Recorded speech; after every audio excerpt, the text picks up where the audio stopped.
Primera Página y Javeriana Estéreo presentan Primera Página Radio. Noticias y análisis económico de Colombia y el mundo.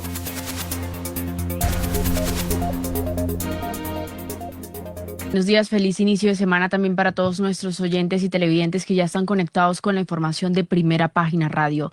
Empecemos hablando de la moneda de los Estados Unidos, el dólar, que se mantiene estable mientras el oro sube ligeramente. En los mercados de divisas, el índice del dólar estadounidense se mantuvo relativamente estable en 98,14, reflejando un descenso del 0,23%, ya que los inversores equilibraron la demanda de activos refugio con el optimismo ante una posible resolución de este conflicto de Oriente Medio que, como lo contaba Marixa, ya cumple los 2 meses. El yen japonés continúa cotizando cerca de los 160 unidades por dólar, lo que mantiene al Banco de Japón bajo la lupa antes de su decisión de política monetaria, que será este martes 28 de abril.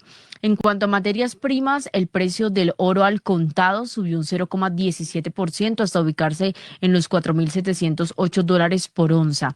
La perspectiva del mercado global para el resto de la semana va a estar marcada por un intenso calendario de resultados empresariales, pero además por decisiones de los bancos centrales a nivel mundial.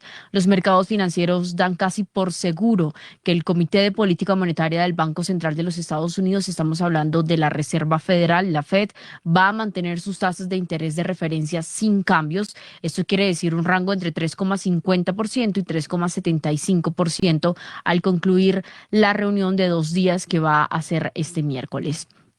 Mientras el repunte impulsado por la inteligencia artificial en el norte de Asia y también en Estados Unidos continúa con todo este panorama batiendo récords. La persistente tensión en Oriente Medio sigue siendo la principal variable que podría perturbar la actual tendencia alcista. Son las 6 de la mañana, 13 minutos. Pasemos a conocer qué ha pasado con los mercados, cómo se han comportado después de este fin de semana y la expectativa con la que inician esta jornada. En Primera Página Radio, las bolsas del mundo. Este lunes, por tercera vez consecutiva, el Banco de Japón sin cambios. Las bolsas de valores en cuanto a Tokio y Seúl volvieron a marcar récords históricos, impulsadas principalmente por las tecnológicas. El Nikkei cerró superando por primera vez la barrera de los 60.000 puntos al cierre de esta jornada, gracias a una expectativa por el avance de las negociaciones en Medio Oriente, pero además se espera que también esto ayude o siga impulsando por el lado de las tecnológicas. En medio de esto, se espera que el Banco de Japón mantenga esta noche sin cambios las tasas de interés al concluir su reunión, aunque el Banco Central podría adoptar una postura más restrictiva ante el aumento de las presiones inflacionarias y también ante la subida del precio del petróleo que hemos estado contando aquí durante estas últimas semanas, la volatilidad que ha registrado el crudo a nivel mundial ante lo que está pasando en Oriente Medio.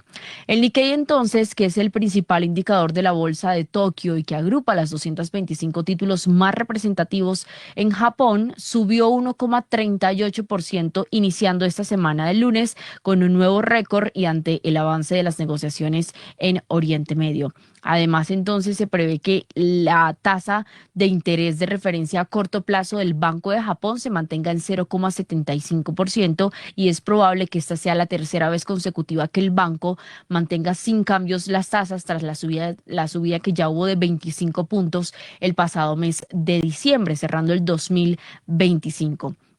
Ahora, si bien los mercados esperaban inicialmente otra subida en este mes de abril, una serie de mensajes un poco menos restrictivos del Banco de Japón han moderado esta expectativa que tenían en el mercado. El Banco Central lo que ha expresado es una mayor incertidumbre, claro está, como el resto del mundo, sobre el impacto económico ante la guerra de lo que está ocurriendo en Irán, lo que está impulsando las apuestas a que la postura va a ser de esperar, de cautela y poder ver lo que ocurre en las próximas semanas y en los próximos meses. No obstante, también se prevé que el Banco de Japón mantenga una postura mayoritariamente restrictiva y podría elevar, eso sí, la expectativa de inflación ante las perturbaciones en los sectores de energía y marítimo derivadas de este conflicto. Siguiendo con los mercados, el índice de referencia de la bolsa de Shanghai ganó este lunes un 0,16% y el parque de Shenzhen alcanzó una ganancia del 0,37%, mientras que el Hang Seng, índice de referencia de la bolsa en Hong Kong, cerró hoy con una pérdida del 0,2% tras el retraso de las negociaciones sobre Irán y una nueva propuesta de Teherán para reabrir el estrecho de Hormuz, que es lo que están inicialmente buscando en esta nueva semana de negociaciones, lograr que se reabra el estrecho de Hormuz y ya luego sí pasar a negociar realmente la dificultad o las conflictos que se han dado por la política nuclear. El índice que mide el comportamiento de las compañías de la China continental, el Hang Seng China Enterprises, bajó un 0,22%, mientras que en la bolsa de Seúl tenemos que el Kospi se disparó un 2,15%, otra vez alcanzando un máximo histórico impulsado por las tecnológicas. El Kospi viene además de una racha alcista donde registró récords históricos durante los 3 días consecutivos de la semana pasada. Y esto parece ser la tendencia con la que podría continuar durante esta semana, esperando a ver qué ocurre con los resultados empresariales que se van a dar a conocer. El índice de valores Kosdaq, que es el que agrupa las empresas tecnológicas y de mediana capitalización, está registrando este lunes 27 de abril, ya casi terminando este mes, un crecimiento del 1,86%. Son las 6 de la mañana, 17 minutos. Pasemos de Asia a Europa, donde ninguno de los bancos, al parecer, indica que va a tocar las tasas de interés. Las bolsas en Europa están marchando de forma positiva durante esta jornada de inicio de semana. Están en verde a la espera de lo que pueda pasar con Medio Oriente. El riesgo inflacionario que se ha derivado producto de todo el sector energético sigue siendo realmente la preocupación primordial o el mayor centro de atención por parte de los bancos en Europa, que están supervisando, y especialmente el Banco Central Europeo, que está supervisando el impacto de la producción manufacturera y también el gasto de los consumidores en toda la zona euro. Las bolsas abrieron con un tono más cauteloso. La región sigue de cerca todas las fluctuaciones que se están presentando con el mercado energético mundial después de que se haya conocido que Irán entonces presentó a Estados Unidos una nueva propuesta, un nuevo proceso para negociar, para poder reabrir el estrecho de Hormuz y poner fin a la guerra. El principal indicador de Londres está bajando ligeramente en la apertura, un 0,06%, pero se recupera a esta hora al alza un 0,4%. El DAX el DAX 40 de Alemania sube un 0,42%. El CAC 40 de Francia también experimentó en este caso un repunte, estamos hablando del 0,25%. Y la bolsa de España sube un 0,43%. En una jornada en la que el euro está subiendo y el dólar se está cambiando 1,17 por euro, el principal factor que está influyendo es el ánimo de los mercados en Europa por contener o por saber qué va a pasar con el precio del crudo Brent, que subió un 2,86%, alcanzando los $101 con 98 centavos por barril el lunes por la mañana. Ya más adelante, cuando toquemos de lleno los commodities, pues les contaré cómo está comportándose a esta hora el petróleo Brent. Esta semana se van a reunir los principales bancos centrales. La Reserva Federal de los Estados Unidos lo va a hacer a partir de mañana y hasta el miércoles. El Banco Central Europeo lo va a hacer también esta semana y finalmente cerramos el jueves con el Banco de Inglaterra. Son las 6 de la mañana, 16 minutos, y saludo a esta hora quien ya nos acompaña conectado con nosotros, Arnoldo Casas. Él es director de soluciones de portafolio de Credicorp Capital. Muy buenos días, Arnoldo. Feliz inicio de semana, muy movido o con la expectativa de las decisiones que puedan tomar los bancos centrales en el mundo ante este que sigue siendo el principal tema de atención, y es lo que ocurre en Oriente Medio. Salidas para los bancos y también el comportamiento que se está viendo con las monedas. Muy buenos días, Kiara. Un saludo pues para todo el equipo de Primera Página, para toda la audiencia. Y sí, como lo menciona, han sido unas jornadas muy, muy movidas, muy volátiles. Toda la expectativa en torno a las decisiones de los bancos centrales y la evolución del conflicto que, en mi opinión, está un poco en la fase de negación. Yo creo que detrás de todo esto está la realidad de que el estrecho sigue cerrado. Ayer salía en un artículo todos los países que han tomado medidas, digamos, restrictivas alrededor de la energía. Y me temo que estamos en un momento en el que, muy similar posiblemente a, a cuando inició la pandemia, en el que el mercado se niega, digamos, a aceptar una realidad y es que hay un faltante crudo, hay un impacto en los precios de la energía y a pesar, digamos, de toda esta situación, todas las bolsas y todos los precios de los activos todavía en un terreno positivo y con mucha fuerza, digamos, en torno, digamos, a la valorización.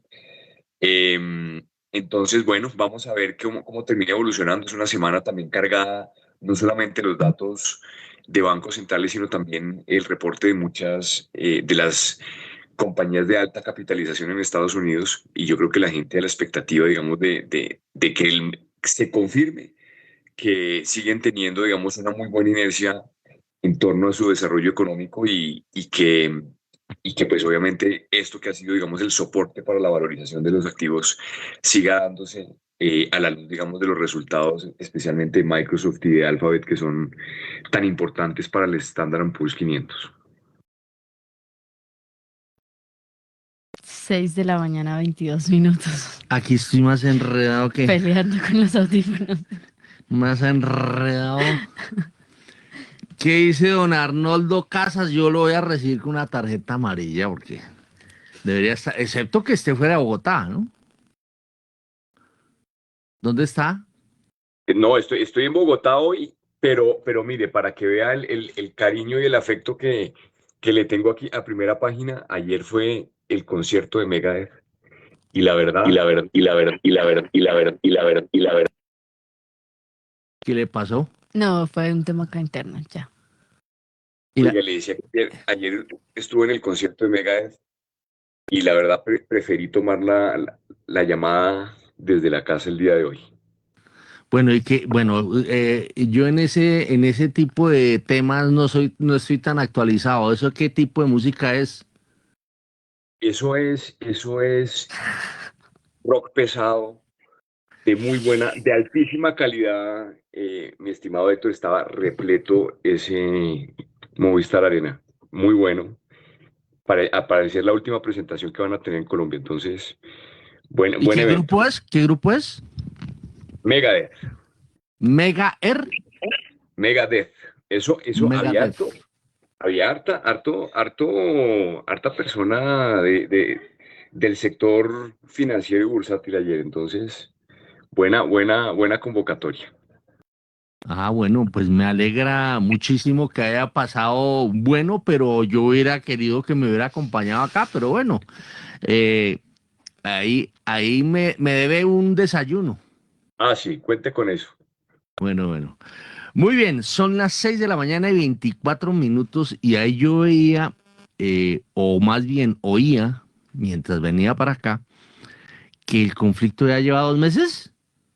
Sí, señor. Oiga, eso es Nada que se como solucione. dicen por ahí, ¿no?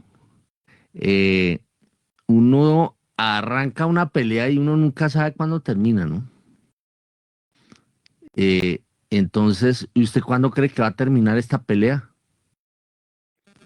Pues, Héctor, yo creo que esto va para mucho más largo y por una sencilla razón. Y yo creo que No, y lo digo porque el presidente de los Estados Unidos, Donald Trump, aspiraba a que fuera una operación, como dicen, ¿cómo es que cuando uno lo atienden cuando son operaciones, Express, ¿cómo es que llama? Cuando uno va a una ambulatorio, eso, procedimiento un ambulatorio. procedimiento ambulatorio que planteaba más o menos el presidente de los Estados Unidos. Entonces, pero creo que no ha resultado tan ambulatorio porque está en cuidados intensivos el tema, ¿o no? sí, pues la verdad es que Estados Unidos se beneficia de toda esta coyuntura por una sencilla razón. Yo creo que está claro que hay un interés, digamos, político y económico en concentrar, digamos, el poder en el control de los recursos naturales, que yo creo que eso por ahora le funciona, digamos, a Estados Unidos. Segundo, le pone trabas a China, que comercialmente, digamos, ha sido su rival más importante y en la medida en que haya esa escasez, digamos, artificial de crudo, pues obviamente pone a todos estos países, pone al mundo en una situación compleja, pero Estados Unidos en una situación relativamente buena, a pesar de que la inflación interna, digamos, se le empieza a subir un poco, pero creo que al final ellos son productores. Entonces, yo creo que estamos en un entorno donde va a haber aperturas temporales al estrecho, pero yo no creo que esto se vaya a solucionar en el corto plazo. No creo que vaya a haber una aceptación de ningún acuerdo de ninguna de las partes, y creo que ninguno de los dos quiere eh, entrar otra vez en un conflicto, digamos, armado, pero tampoco está la voluntad, digamos, de llegar a un acuerdo eh, para abrir, digamos, el comercio por ese estrecho. Entonces yo creo que vamos a estar un buen rato ahí, y la pregunta es qué tanto se va a subir la inflación a nivel global. Muy bien, son las 6 de la mañana y 27 minutos. Bueno, preguntémosle a don Diego, que acaba de llegar don Diego Rodríguez. Ahí le preguntaba a Arnoldo que el presidente de los Estados Unidos aspiraba a que este tema, este conflicto, y a que su gestión fuese como un tema ambulatorio, y ya el mundo está como en cuidados intensivos.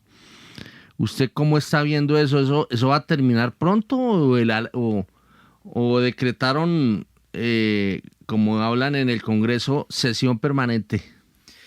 Sí, más por ese lado, Héctor, aunque de todas maneras toda la parte geopolítica, pues en mayo va a tener una reunión importante entre el presidente de Estados Unidos y el presidente chino, que pues ambos tienen intereses muy importantes en el estrecho. Entonces, y pues claramente recibirá más presiones Irán pues para ceder en su negociación. Yo creo que el error estratégico sí estuvo un poco, y también en los mercados, pensar que la situación de Irán iba a ser parecida a lo que sucedió en Venezuela. Uh-huh. Y pues claramente no. Ahí hay otros ingredientes adicionales muchísimo más complejos que solamente un régimen pues enfocado en quedarse con un país y pues tener un dominio de negocios ilegales muy, muy alto, ¿no? Y con una debilidad finalmente de defensa muy importante. Entonces, los riesgos para el mundo pues siguen siendo básicamente la inflación. Ya se está viendo en los Estados Unidos y en las principales economías pues este impacto. Muy seguramente llegará también a nuestras regiones, y eso, sumado a una debilidad económica global, pues es lo que tiene en ciernes los mercados, ¿no? Muy bien, son las 6 de la mañana y 29 minutos. Nos vamos con Latinoamérica. Las bolsas latinoamericanas en Primera Página Radio. Las negociaciones al interior de Wall Street volvieron a situar al Nasdaq y al Standard & Poor's 500 en niveles récord gracias a los sólidos resultados corporativos de algunas de las emisiones tecnológicas. Esto aunado a la expectativa de que se retomen pues en firme las conversaciones para poner fin a la guerra entre Estados Unidos e Irán. El Nasdaq registró un alza del 1,63%, seguido del Standard & Poor's, que ganó un 0,80%, y el Dow Jones bajó un 0,16%. Tenemos que la Bolsa de Comercio de Buenos Aires se recuperó con un 0,32% para el índice Merval, mientras que la de Sao Paulo perdió un 0,33%. Estamos hablando al cierre de la semana, de la última semana registrada. La Bolsa de Valores de México se recuperó con un 0,87%, la Bolsa de Valores de Colombia bajó un 0,86% y la de Santiago de Chile alcanzó 1,65% al alza con el IPSA. 6:30. A ver, don Arnoldo Casas, el vecindario. Pues Héctor, el vecindario, la verdad, sin mucha novedad desde el ángulo fundamental, pienso yo. Todos los mercados a la expectativa, especialmente los de Brasil, Colombia y Perú, pues al final, pues muy pendientes de lo que va a ser el desenlace político. Yo creo que en medio de todo, yo creo que el sector privado con muy buen desarrollo las bolsas con muy buen desempeño a lo largo de este año. Creo que todos nuestros mercados siguen siendo, digamos, los líderes a nivel, yo creo que global, y parte de las apuestas internacionales están muy focalizadas en emergentes y muy focalizados en Latinoamérica por todo el impacto que todo esto tiene sobre los precios de las materias primas. Entonces, creo que a nivel global estamos teniendo una atención especial, y esto sigue soportando las valorizaciones de los activos acá en nuestros países. Pero por supuesto, pues el tema político que debería ya surtir trámite en este primer semestre va a ser un elemento muy relevante pues para determinar si se extienden las valorizaciones. Pero por ahora, desde el ángulo del precio de la valorización, con mucho espacio para tener mayores apreciaciones en estos mercados. 6:32. Don Diego Rodríguez, el vecindario. Sí, Héctor, yo creo que un poco el rally de todo lo que sucedió, lo que ha venido sucediendo en América Latina en los últimos 2 años, pues está en suspenso por ahora por lo que está sucediendo en el entorno geopolítico con Irán y Estados Unidos. Sin embargo, como bien lo dice Arnoldo, los fundamentales pues siguen ahí, unos activos que están todavía con un nivel de precio bien importante para poderlos acceder. Estamos lejos de una zona de conflicto geopolítico global. Tenemos una capacidad muy importante en commodities, que incluye todos los commodities nuevos que necesita el desarrollo de la inteligencia artificial y las nuevas tecnologías, adicionando pues nuestra potencia en lo que tiene que ver con alimentos, toda la tesis que hay de reconversión de cadenas de suministro y pues un nivel de tasas elevado que genera una diferenciación de tasas muy importante hacia la región en medio de una necesidad de diversificación global desde los Estados Unidos. Entonces, yo creo que es de espera y pues creo que la región bastante bien y la tesis hacia emergentes pues continúa apenas desarrollándose, Héctor. Bueno, muy bien, son las 6:33 a.m. ¿Arnoldo Casas también es deportista? Sí, sí, sí, me gusta mucho. ¿Qué es lo que practica? Yo principalmente triatlón, principalmente, pero me gusta también los deportes de raqueta. Ah, bueno. Oiga, porque yo estoy muy impactado con la muerte de Cristian Camilo Muñoz, el ciclista Sí. que pues tuvo una caída, se le abrió la rodilla y yo me imagino que eso se le infectó y bueno, ahí contaban que se inflamó la pierna y luego de que se inflamó la pierna se le terminó inflamando todo el cuerpo. Y ¿ustedes entienden eso? A ver, Diego. Pues hombre, y Arnoldo que no lo había saludado, y bueno, qué bueno que pudo ir al concierto de Megadeth ¿Usted también. usted fue? No fui porque pues a mi esposa también le gusta el rock, pero no quiso ir al concierto de Megadeth, entonces me quedé sin partner. No sabía que a Arnoldo le gustaba o si no, claramente hubiera ido. Bueno, Entonces, sí, Héctor, lastimosamente lo que tengo entendido es que la infección la contrajo en la clínica. Pero pues no sé, digamos, es lo que he oído de rumores. Ayer precisamente que estaba haciendo ciclismo, pues fue uno de los temas que se habló. Entonces sí, lastimosamente. o sea, eso fue en Francia. Eso fue en Francia, sí que ganó El colombiano. sí, Nairo Quintana. Ajá. Volvió a ganar la carrera, ganó el día que murió, pues tuvo la posibilidad de ganar la etapa y pues se la dedicó obviamente al ciclista. Y la semana pasada, Héctor, digamos, del deporte también que practicamos conjuntamente con Arnoldo, pues también hubo una tragedia porque hubo un Ironman en Brasil y murió una nadadora experta también. Pero eso sí fue un accidente en la carrera. Y murió de que fue un Se accidente. se ahogó. O sea, es decir que le falló algo. Algo falló, sí. Pues no se sabe qué fue. No. Entonces, Pues en yo todo el sé- deporte. Yo a ustedes, a mí se me hace es un deporte de mucho riesgo. Don Arnoldo, ¿usted qué Casos piensa? aislados, ¿no? Sí. ¿Qué piensa de ese fallecimiento? Porque pues uno, increíble que por una rodilla termine, no hecho, terminó muriendo. No, Arnoldo. pues pues son lo aleatorio, digamos, de estas situaciones, ¿no? No es una muerte común, lamentable, pues, por supuesto, para el ciclismo, muy extrañas las situaciones y son de esos eventos raros que son difíciles de explicar y que a veces ocurren y terminan generando tal vez realidades cuando son eventos muy aislados del tema, pero lamentable pues para la comunidad ciclística. No sabía lo del evento de triatlón. Eh, Me parece increíble también que pasen esas cosas, pero bueno, es lo que ocurre, la gente hace lo que le gusta y pues ahí ocurren este tipo de situaciones.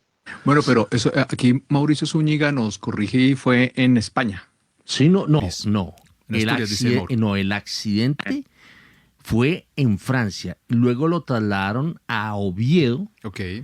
pero pues no se sabe dónde fue porque a él lo trataron en Francia Mm. y luego lo trataron en Oviedo. Él Y muere es- en España. Y es del equipo New Bank, ¿no? Mm. Mm. Sí. Bueno, pero las buenas noticias, digamos, en la parte del deporte es que se rompió el récord mundial de maratón, ¿no? En Sí. Londres. Bajaron por debajo de 2 horas 3 personas, 3 corredores. Que eso, ¿Y esos corredores quiénes son? no tengo los ¿Son nombres acá. son de Kenia Ya, también o sí, no? keniano. Pues, El sí. que lo rompió el récord, sí, keniano. Ah, bueno, está más. ¿Sebastián qué? Sebastián Sauer, me dice aquí Exacto. Ricardo. Es un momento histórico, ¿no? Entonces, sí, ese también, sobre ese tema también íbamos a hablar. Lo Eh, chivié, vea. pero eso me chivió perfecto, buenísimo. Entonces, si no quería era abordar, oiga, estos temas de verdad que uno, no hay nada seguro, ¿no? Uno, No, pues como dicen por ahí, lastimosamente. las cosas a veces se dan cuando se tienen que dar. Bueno, voy a hablarles un poco de baloncesto. Pues ve al jugador de Millonarios también, al muchacho que le pasó eso con un balonazo, ¿no? El de las Hace como un mes, inferiores, sí. un mes, Fue 2 como un meses. infarto, ¿no? Sí, o sea, que era una El de las golpe que le dieron promesas en el grandes de Millonarios, jugador muy bueno, sub-18, y le dieron un balonazo en el pecho y pues falleció lastimosamente. Mm. De un balonazo. Pues le dio un balonazo, quién sabe qué le habrá activado, ni idea, ¿no? Queda uno, pues, lastimosamente para la familia, ¿no? Queda uno pues, Uy, sin no. saber bien la información. O mejor dicho, peor Lamentable. todavía. Sí, saquémonos con la historia del nuevo récord mundial de atletismo. Bueno, yo les quiero hablar de la NBA, que esa vaina está candente. En la conferencia este, la conferencia oeste, en la conferencia este, perdón, no, en la este sí, los Hawks y los Knicks van 2-2 en la serie.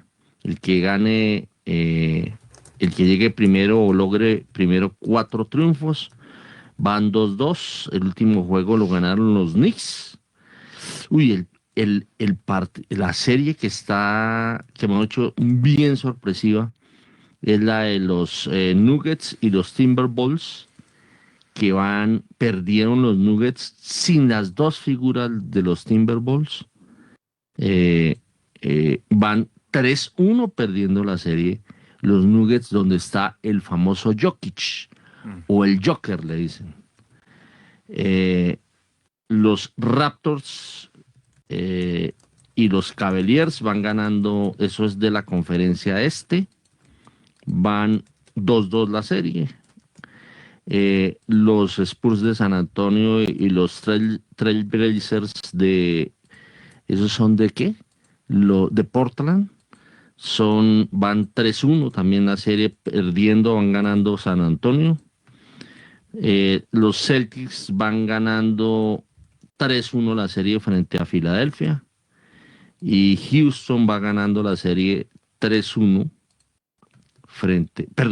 los Ángeles Lakers van ganando 3-1 la serie frente a Houston. Y por último, los Magic de Orlando van ganándole la serie a los Pistons de Detroit. me faltaba nada menos que los Suns de Phoenix contra los Thunder de Oklahoma. Van ganando los de Oklahoma 3-0. Son los únicos que van barriendo. Oiga, Héctor, aquí Carlos Enrique nos envía la actualización del atletismo. Entonces, 3 corredores rompieron el récord mundial.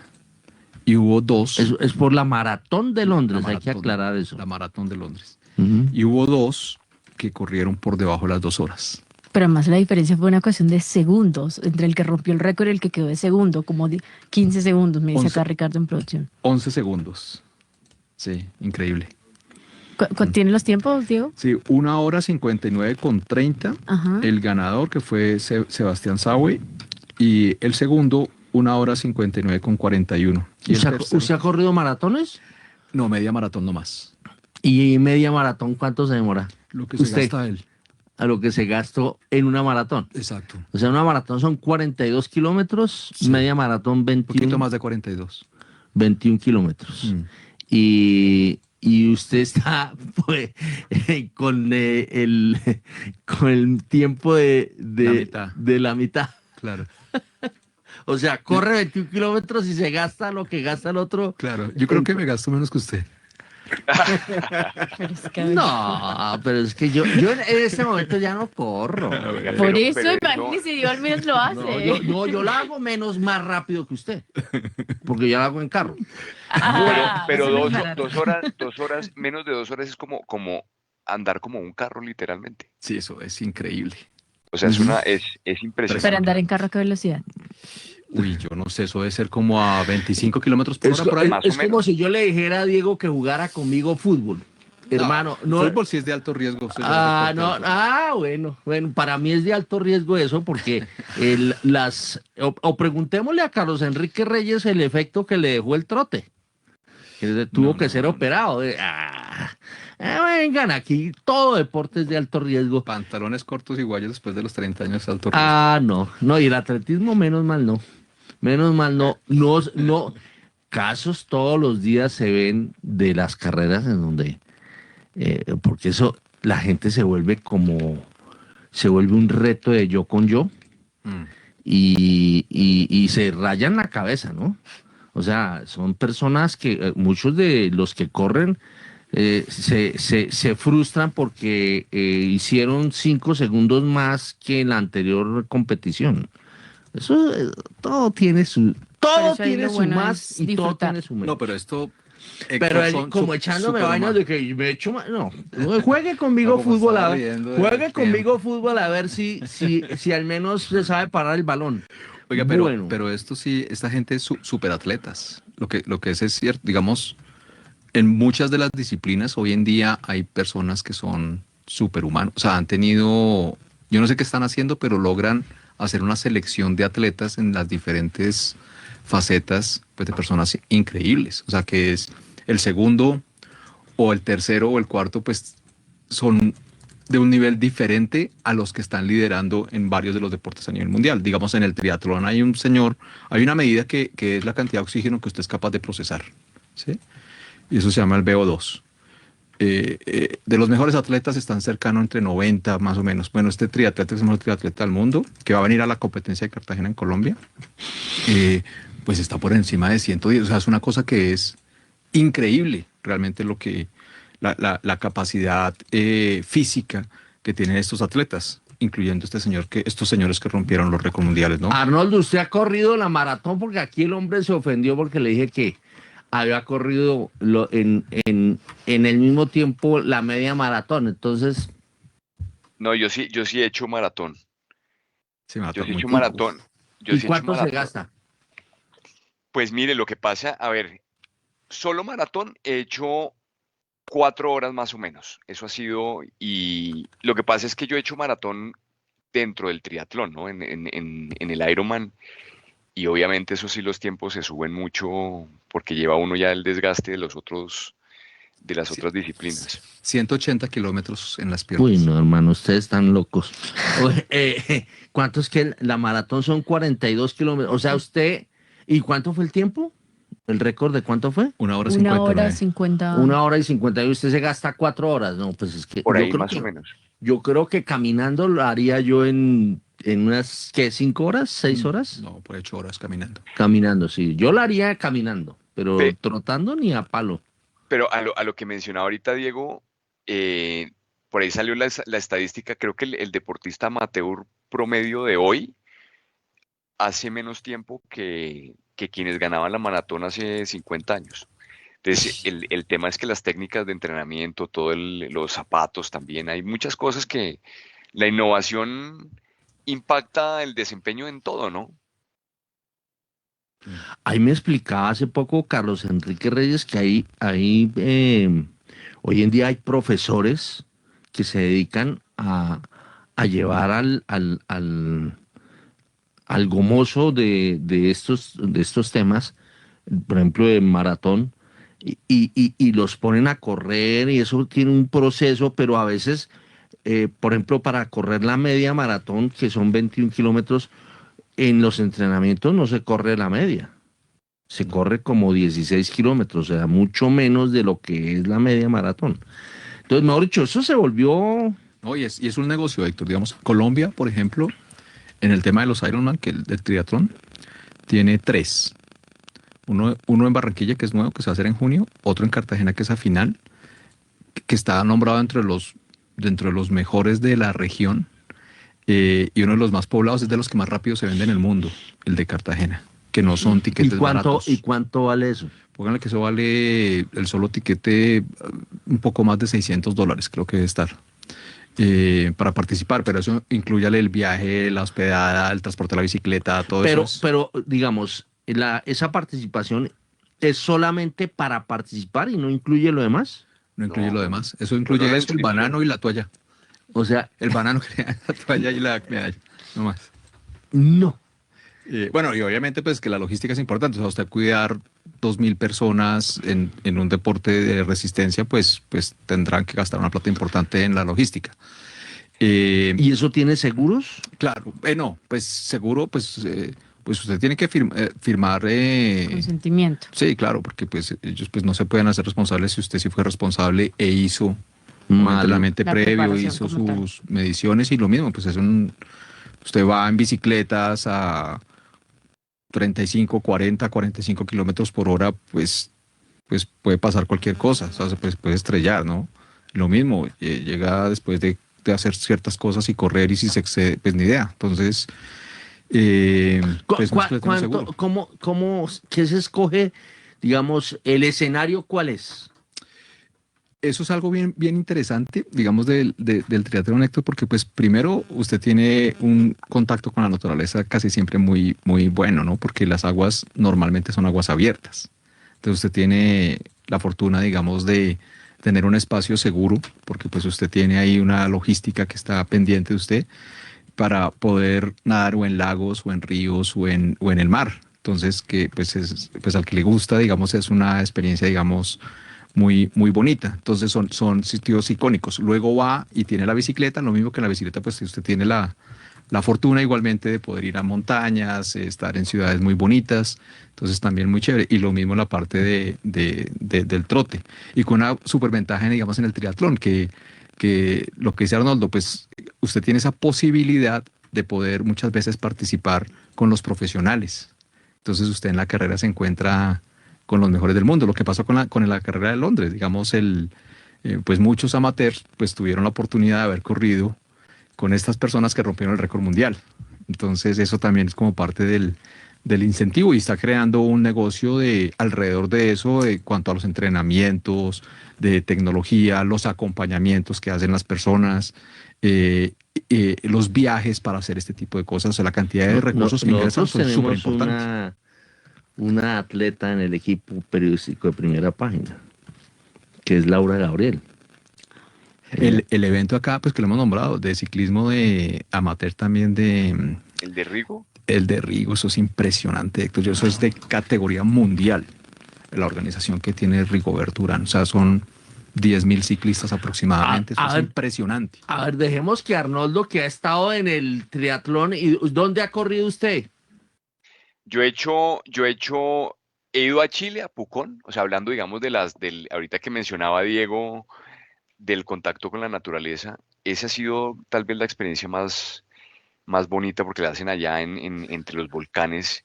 Yo he hecho Pucón, he hecho Cartagena, hice una en la Florida, en Panama City.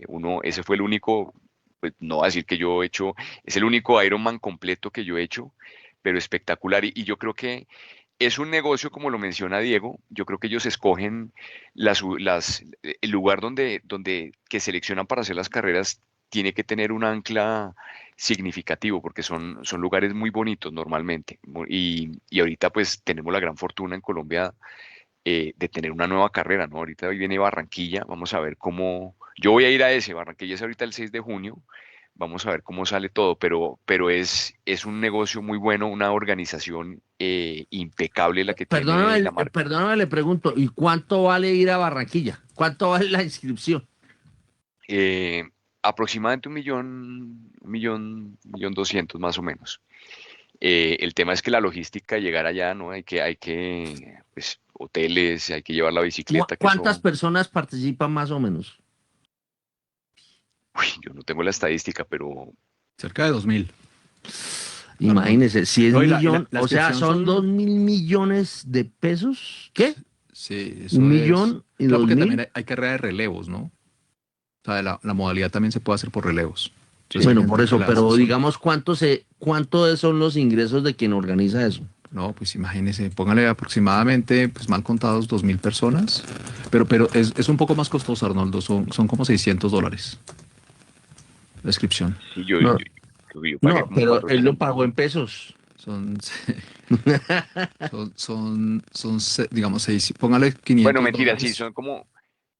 Espérese, miro más bien y lo saco de la duda porque yo ya Mire, el aquí impacto tengo que la. esperan en Barranquilla con el Ironman ahora de junio es de $8 millones Para la ciudad. para la ciudad. Aparte de lo del señor de la inscripción. O sea, son. Sí, eso O sea, son ingresos para la ciudad para la ciudad. por Sí, 8 porque se millones. estima la participación de unos 2.550 deportistas de 59 países que van a estar dándose cita, porque además yo creo que también va la Todo un familia de negocio, esos ¿no? casos, ¿no, Diego? Dime. La Todo un familia va a negocio. apoyar a Uno los va con la atletas, familia. entonces va uno en plan Claro. familiar. A ver, Arnoldo, ¿qué nos cuenta? ¿Usted va a qué? No, no, uno va con la familia. Al final se convierte Claro. porque todo el mundo va a Paseo. apoyarlo a uno, sí, claro. Ujú. Entonces, creo que eso para la hotelería es muy bueno, para los restaurantes. Yo creo que es un evento que le trae muchos ingresos a la ciudad.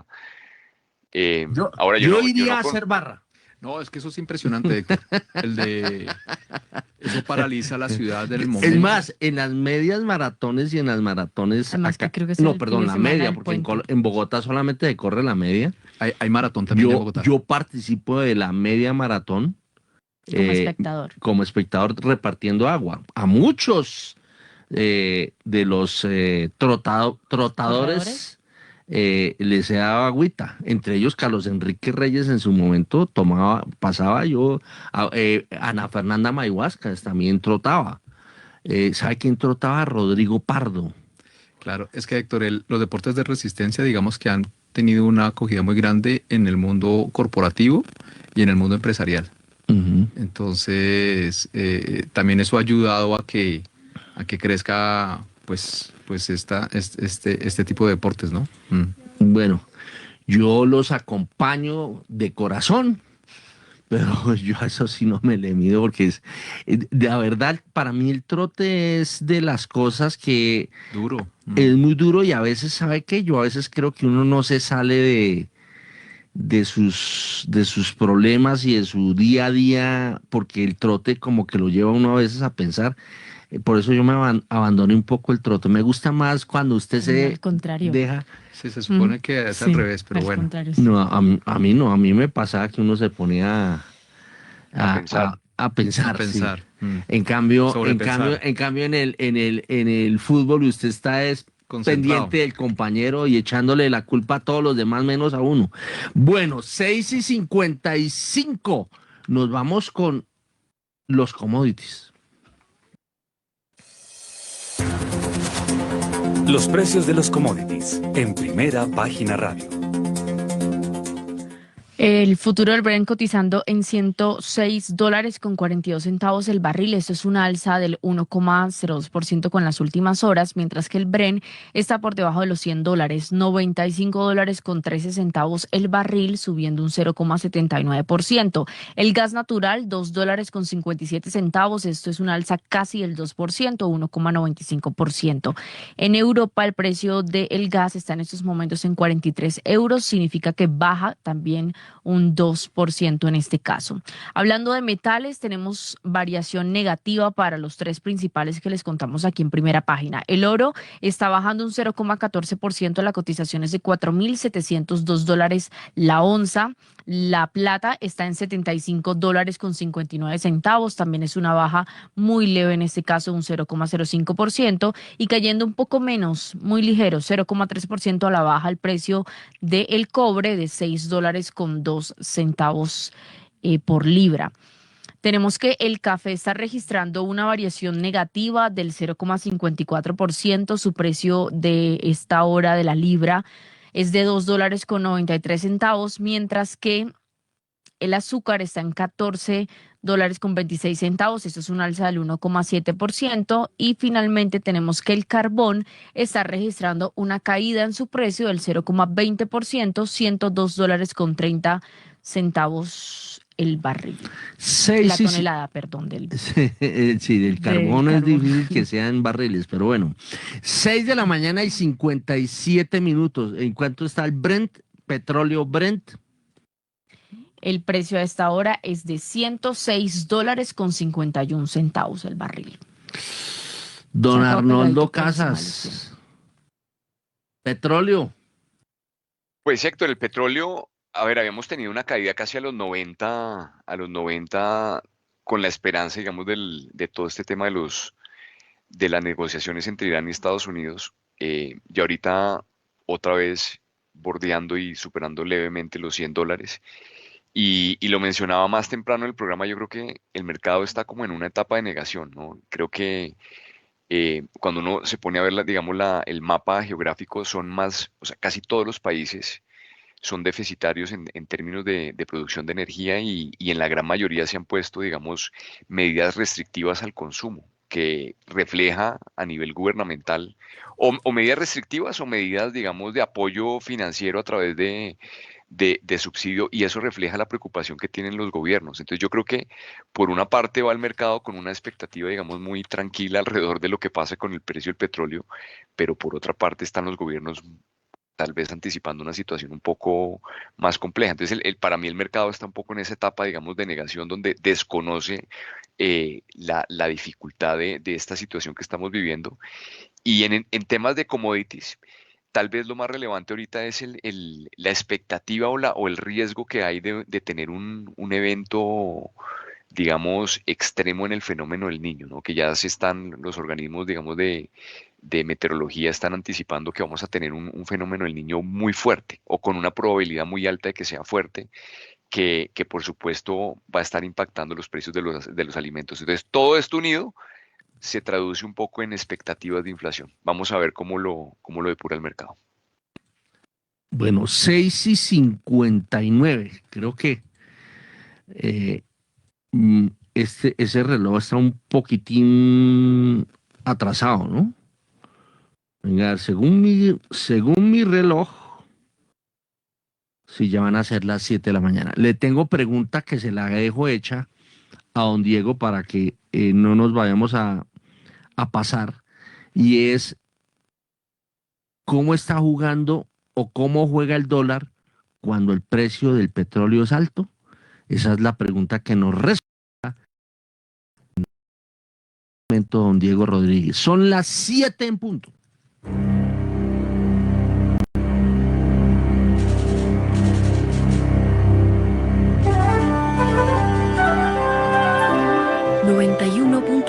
Javeriana Estéreo, Bogotá. HJKZ. Sin fronteras.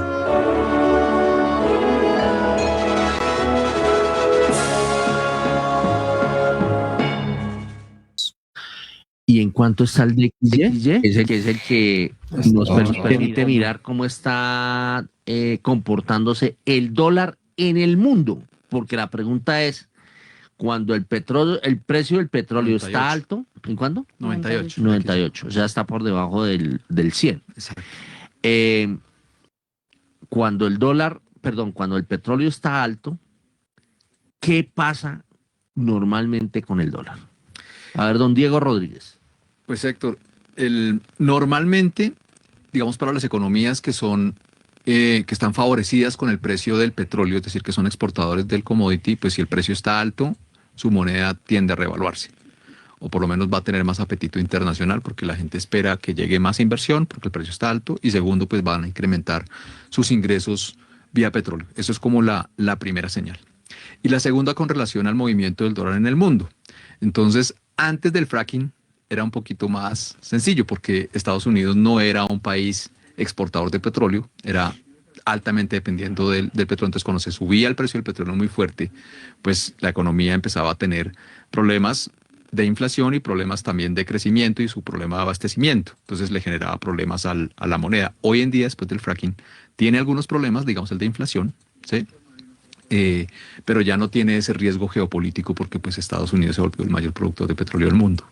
Entonces ahí depende el momento que pueda suceder. ¿Qué está pasando hoy en día con el DXY y el precio del petróleo por el evento geopolítico? El dólar venía cayendo y se ha soportado en un rango entre el 96 puntos y 100 puntos, hablando del DXY, que es la canasta de monedas que sigue las 6 principales monedas de reserva del mundo. Entonces, no ha podido caer porque el efecto del alza del precio del petróleo genera problemas inflacionarios muy posiblemente que haría que Estados Unidos tenga que subir la tasa de interés y por lo tanto generar un nuevo cambio monetario a nivel global, una nueva política que haga que el dólar se fortalezca un poquito más. Y en eso es lo que se encuentra el mercado en este momento, Héctor. Muy bien, 7:14. A ver, don Arnoldo Casas, ¿cómo son sus cuentas cuando el precio del petróleo está alto?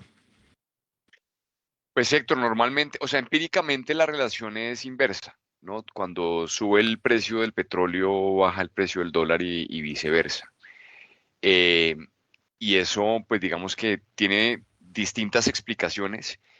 Lo complejo de esta coyuntura es que justamente detrás de todas las tensiones entre Irán y Estados Unidos, pues está el papel que juega el dólar como moneda, digamos, de intercambio para la negociación del petróleo, ¿no? Que es uno de los puntos neurálgicos donde Irán, pues, aboga porque el petróleo se negocie en una moneda distinta y que se negocie en yuanes, ¿no? Que eso tiene un impacto de largo plazo que va a alterar seguramente esa correlación histórica que tiene el dólar con el precio del petróleo en la medida en que pierde, digamos, la preponderancia en las transacciones, porque al final, pues los dólares se demandan porque si el comercio se hace en esa moneda, pues al final hay un interés, digamos, natural por parte de los países y los agentes de tener los dólares. Entonces yo creo que históricamente la correlación es inversa, pero hacia adelante cuesta trabajo entender qué va a pasar con eso. Yo creo que Estados Unidos va a defender como sea que el dólar siga siendo la moneda transaccional y eso es lo que yo creo que en el fondo también dificulta que se llegue a una negociación y a un acuerdo entre estos dos países. 7:16, ¿qué fue lo que le escribieron sus maratonistas, sus qué? Triatlonistas. Sí, aquí el grupo de triatlón con el que tengo la fortuna de entrenar, me escribe un amigo de ahí que buenísima charla de Diego y Arnoldo en primera página, Finanzas y Triatlón, 91.9 FM. Saludo para Manuel. Bueno, muy bien. ¿Arnoldo también recibió mensaje o no? No, Héctor, nada. Ni siquiera ¿No? de los asistentes al concierto de Mega tampoco. No, ellos deben de estar durmiendo. Manuel también trabaja en Credit Corp. Entonces, otro que está en finanzas que hace triatlón. Ah, muy bien. Sí, Pero Manuel. no va. O sea, ¿es triatlón y rock al mismo tiempo? ¿Cómo la vaina? No sé, eso sí no sé. Que ustedes lo conocen. Dice Dice, yo ya casi a los 70 troto 3 veces a la semana y hago 24 kilómetros por semana y aún las rodillas no me molestan y he corrido varias media maratón y mi mejor tiempo, 1 hora y 57 minutos. Media maratón. Bueno, Debajo de 2 pero horas es es que, bueno. es que mi hermano no tiene sobrepesito. Cuando uno tiene sobrepesito, ese es el problema. Por ejemplo, Carlos Enrique Reyes, ¿cómo le decían a Carlos Enrique Reyes en la universidad? Le decían empanada, ¿no? Entonces yo creo que él trotaba, pero ese sobrepesito es el que lo va moliendo a uno, ¿no? Sí, claro. No, pues es un deporte de impacto. No, eso no. Eso se me hace duro. 7:18. A las 7:18, bueno, el cafecito está por debajo de los $3. A ver, don Arnoldo Casas, ¿usted sí le echa ojo al café? Sí, ha estado abajo, pero creo que, mejor dicho, todo lo que son los commodities, los soft commodities, todo lo que son los alimentos, yo creo que hay que ponerlos en el monitor, ¿no? Café abajo, el cacao también, digamos, con un comportamiento que no ha sido el más favorable, pero no hay que perder el tema del fenómeno del niño. Yo creo que eso es una variable importante, sobre todo para el café y para el cacao. Y fíjese que Colombia que a veces los eventos terminan repitiéndose. Fíjese que ahorita tenemos petróleo arriba y ojalá que nos favorezca también el precio del café en un entorno de esta naturaleza. Muy bien, son las 7 de la mañana y 19 minutos. ¿Cómo andan? ¿Cómo va a estar en esta semana el tema de tasas de interés? Entonces vámonos con las tasas de interés.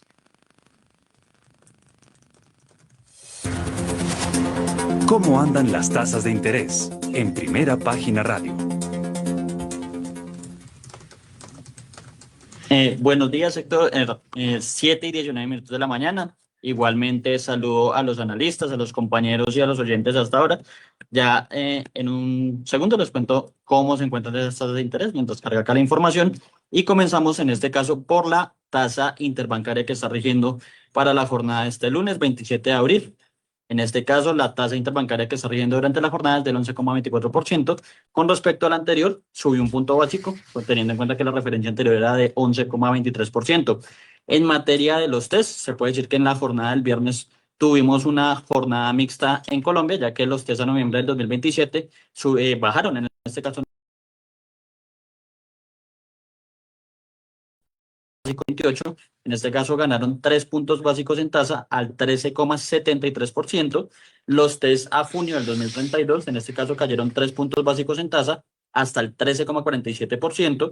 Por su parte, los test a febrero del 2033, en este caso cayeron 9 puntos básicos en tasa al 13,47%. Y los test a octubre del 2034 subieron, en este caso 4 puntos básicos en tasa al 13,14%. Finalmente, los test a octubre del 2050 cayeron 5 puntos básicos en tasa al 12,52%. Bueno, a ver, don Arnoldo Casas, 7:21, ¿cómo entender que las tasas de los test se hayan menguado un poco? Es decir, que se hayan valorizado los papeles del gobierno con todo este tema de el decreto de los fondos, del fondo de pensiones, de que van a exigirle el traslado de aquellos que acudieron a la famosa ventana pensional. A ver, don Arnoldo. Pues Héctor, yo creo que hubo un buen comportamiento durante la semana, pero más por cuenta de las expectativas electorales, de toda la coyuntura internacional, pero yo creo que al final el tema del decreto sí afecta de manera negativa a las tasas de los test. Y la expectativa que se hace todo el mercado es cómo, si se llegara a dar, que la verdad yo creo que es con muy baja probabilidad, esto tiene, digamos, sustento jurídico para que ocurra, pero si se llegara a dar, pues obviamente los fondos de pensiones tendrían que salir o a transferir las posiciones al gobierno en los TES o salir a liquidar las inversiones pues para poder compensar eso en términos monetarios. Por cualquier camino, sea el gobierno el que vende o los fondos de pensiones los que venden en un escenario de esos, pues por supuesto tiene un impacto negativo en los precios y una subida temporal en las tasas de interés. Yo creo que esta noticia sí impactó, pero durante la semana, pues obviamente el escenario era muy positivo y muy favorable en un contexto un poco más general y eso pues digamos que disuadió un poco el efecto negativo, pero vamos a ver cómo abrimos esta jornada. Yo la verdad no creo que eso tenga, digamos, elemento jurídico para que ocurra y es más bien una salida, digamos, también por el evento de Asofondos y la culminación del gobierno, pero no creo que tenga mucho avance. Bueno, don Diego Rodríguez, usted escribió sobre el tema pensional. Dice, el sistema pensional en Colombia incentiva arbitraje, aumenta subsidios públicos y profundiza desequilibrio fiscal estructural. Bueno, tiene la palabra. Tiene 2 minutos, le voy a dar. 2 minutos, bueno, muy bien. Héctor, yo creo que lastimosamente desde que se creó el sistema privado de pensiones nació con un problema que generó el arbitraje, que ya hoy en día cuando nos estamos empezando a pensionar o cerca de la pensión, pues se ve ese arbitraje que ha sido claro y es que Cuando usted habla de arbitraje, ¿a qué se refiere? al tener los dos componentes, tanto Colpensiones como los fondos privados, pues al final las personas van a tener que decidir en cuál de los dos esquemas se pensiona. Entonces, cuando arrancó el esquema, Héctor, y con esta desconfianza que tenemos los colombianos por razones naturales hacia la política y el manejo fiscal de nuestro país durante toda la vida, ¿sí? Pues uno decía, yo prefiero que mi plata me la tenga una entidad técnica, una entidad privada, que haga un buen uso de mi portafolio, unas buenas inversiones y que yo tenga asegurada mi pensión, ¿sí? Era como la tesis normal. Pero como continuó Colpensiones, entonces la gente se empezó a dar cuenta que el sistema de Colpensiones, básicamente una de las formas en las que liquida es el promedio de los últimos 10 años. Y tiene un tope legal. El promedio del salario de los últimos 10 años. Exacto, y tiene un tope legal que son 25 salarios mínimos. Entonces, cuando me suben el salario mínimo, como lo hizo el presidente, pues esa posibilidad de pensión también se incrementa, porque son 25 salarios mínimos y un porcentaje que, digamos que es el 50-55%, ¿sí? Entonces, cuando yo ya estoy acercándome a la ley, al momento de pensión o me voy a pensionar, pues, oh sorpresa, resulta que tengo un esquema que me ofrece un subsidio, que es el de Colpensiones, en el cual tengo una pensión equivalente al 55% aproximadamente de 25 salarios mínimos, si estoy en el tope, ¿sí? Para hacerlo fácil el ejemplo. Y por el otro lado, si yo quisiera tener esa misma pensión, habiendo ahorrado, pues resulta que mi portafolio debería estar costando hoy alrededor de 4.000 millones de pesos, asumiendo una tasa de interés del 7%, porque el portafolio es el que me va a generar a mí los retornos para poderme pagar. Uh-huh. Entonces, pues llego a la conclusión en que estoy lejos de los 4.000 millones y por lo tanto mi pensión en el aporte privado pues va a ser menor. O sea, y una persona que, hablemos a calzón quitado, que quisiese pensionarse con 20 millones de pesos, ¿cuánto sería el porcentaje del salario para poder tener una pensión de 20 millones? Vea, más bien le contesto la pregunta así para que sea más simple. Una persona que se quiera ganar 20 millones de pesos mensuales, por 12 son 240 millones de pesos al año para recibir 240 millones. Y asumiendo un portafolio de 7%, digamos que el portafolio le rente, esta persona debería tener 3.400 millones de pesos ahorrados en su portafolio de inversión para que le deje los recursos, ¿sí? Entonces ahí es donde viene la disyuntiva. Digo, oiga, si me paso a Colpensiones y le meto más o menos unos 12, 13 millones de pesos mensuales durante los últimos 10 años, pues empiezo a generar ese portafolio para poder, o sea, no el portafolio, sino Colpensiones automáticamente me da los 25 salarios mínimos, el 55% aproximadamente o 50% de esos recursos. Entonces, los que arrancamos en algún momento diciendo, no, yo no le creo a los políticos, esa plata no va a existir en mi pensión, ahorro en el esquema privado, pero cuando voy a pensionar me doy cuenta que me sale mejor ir con el Pero ese arbitraje, Héctor, que lastimosamente lo estamos viendo hoy y es parte del gran problema que existe, porque entonces ese riesgo de contraparte que se quiso evitar al pasarse al privado, pues en el momento de pensión la gente dice, no, yo lo tomo. Y ahora con lo del decreto del gobierno hay dos problemas grandes, Héctor. Uno es que dice, bueno, yo tomo el riesgo del gobierno, pero entonces resulta que los recursos que quiere sacarle el gobierno a los fondos de pensiones, que han sido de estas personas que se dieron cuenta del arbitraje, decir, oiga, yo ahorro en el privado y cuando me vaya a pensionar me paso al público porque me va mejor, ¿sí? Fueron las reglas de juego que se existieron al tener los dos modelos. Entonces, resulta que el riesgo que hay hoy en día es que si se le pasan esos recursos de una manera improvisada y esa plata no entra a ser un portafolio de inversión para poder pagar esas pensiones, pues el riesgo de contraparte a futuro que exista realmente para poder pagar la pensión, pues se incrementa, porque la plata va a tener que salir de impuestos o de alguna manera para poder las pensiones o no pagarlas. Entonces, ese es un riesgo, digamos, ahí muy, muy, muy importante, Héctor, que lastimosamente nos está llevando una reforma pensional que está afectando el principal ahorro de los colombianos, que sí tiene formas de mejorarse en una reforma, digamos, pensada hacia cómo hacer para que las pensiones sean mejores, estén mejor invertidas y cuesten menos, que ese no ha sido el debate, Héctor. El debate lastimosamente que hay hoy en día es quién va a manejar los 120 billones de pesos o el gobierno, que es un desastre, ¿cierto? En cómo va a manejar ese portafolio, porque ni siquiera tienen las personas hoy en día ni el equipo ni la experiencia para manejar un portafolio de inversión.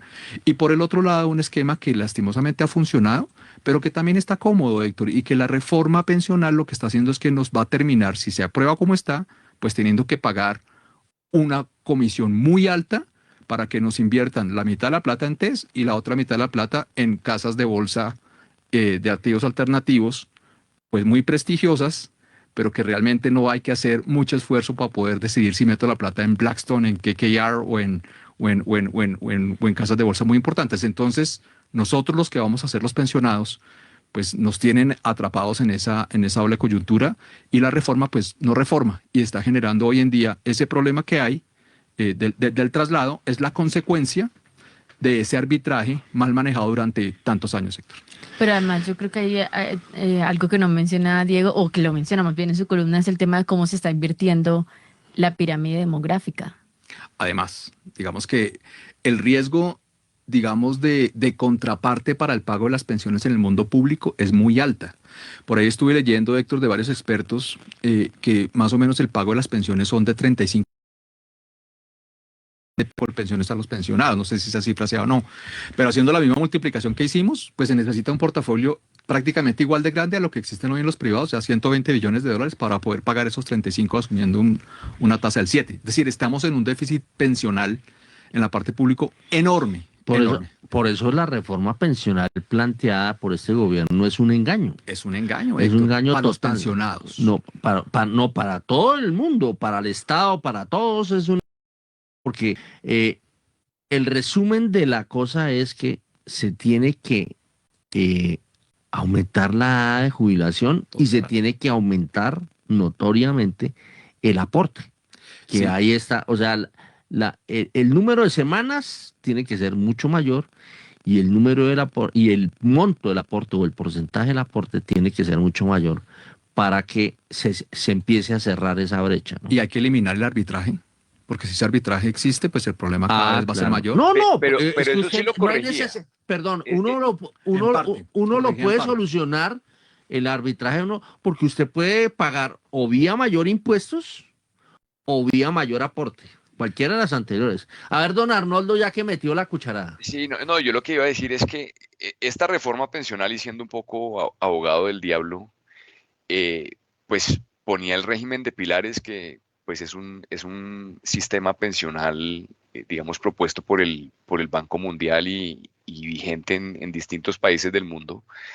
De alguna manera corregía el tema del arbitraje, ¿no? Porque le daba una ventana, yo ahorita no recuerdo exactamente los rangos de edad, pero le daba una ventana a cierta, digamos, a cierta población con cierta edad para que pudiera hacer uso, digamos, de ese subsidio cruzado para poderse pasar, digamos, del régimen de aporte individual al sistema público, pero lo frenaba de ahí hacia adelante. Y de ahí hacia adelante, pues eso se vendió, digamos, como un efecto negativo para que perdían el beneficio de entrar a Colpensiones a tener una tasa de reemplazo del 70%, digamos, de su salario, que eso es lo que, la diferencia entre un régimen y el otro es que en Colpensiones uno reemplaza el 70% del salario, un colombiano promedio, el 30%, y no porque el fondo privado sea malo, sino porque para uno pensionarse tiene que ahorrar un volumen de recursos, que era el cálculo que hacía ahorita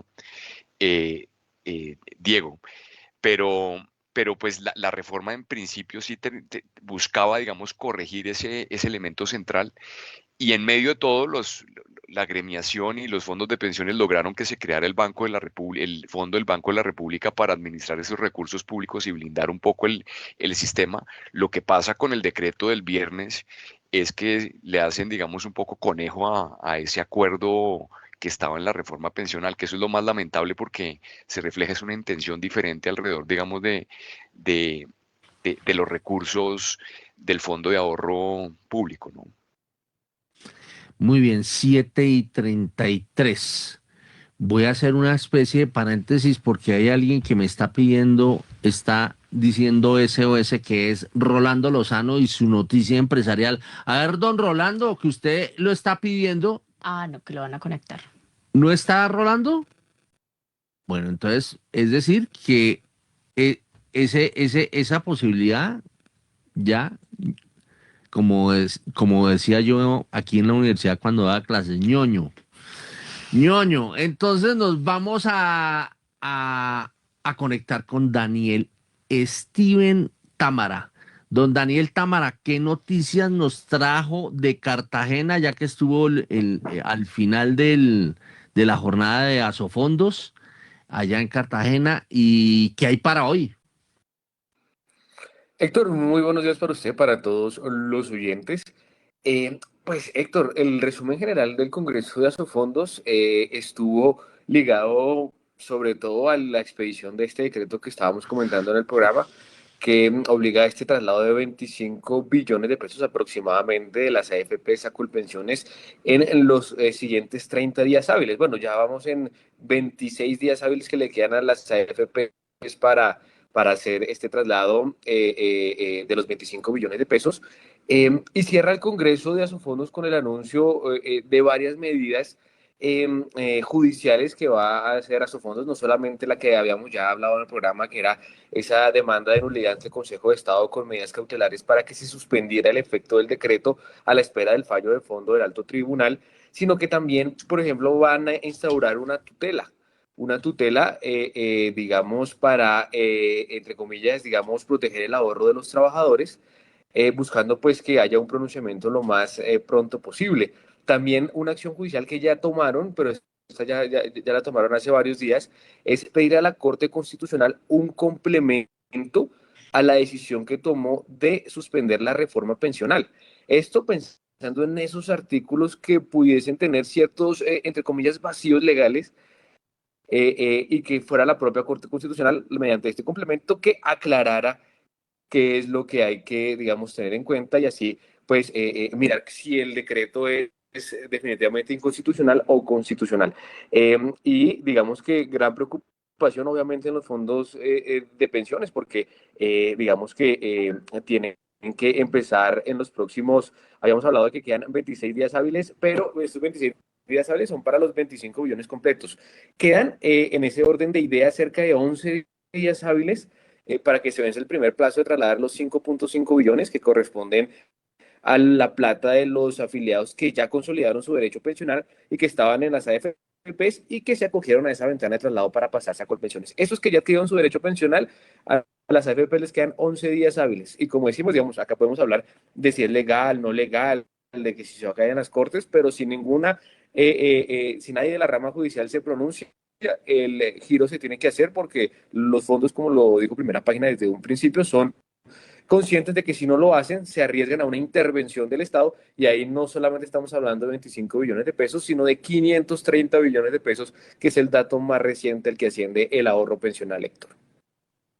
Muy bien, 7:37. Pues ahí, obviamente, los fondos de pensiones se tienen que cuidar, pues, para Claro. cada paso que den a raíz de esto que ocurrió.